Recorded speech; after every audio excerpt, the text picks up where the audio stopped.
This is my multiple LEDs build. This is where, instead of like on the first challenge where we made one LED blink, this is making 8 LEDs blink at once.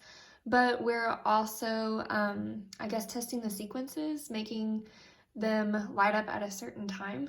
And so I got to experiment with writing looping code and arrays.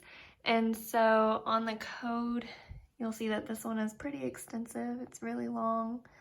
And so for this one, I did use like the pre-done code. That way I could learn as I went through, because this code is really extensive and I'm still working on understanding exactly how this one works.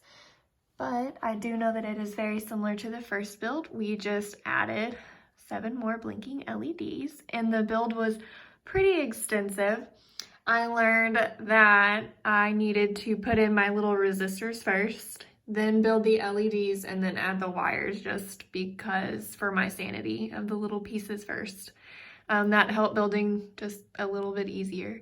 I also did notice that sometimes I tend to freak out when I want to upload a code, and all I have to do is make sure on my tools that everything is set up and it is in fact all programmed to work on my circuit board. So for anybody that just has that problem run in, just make sure that everything is hooked up and set the way it's supposed to be.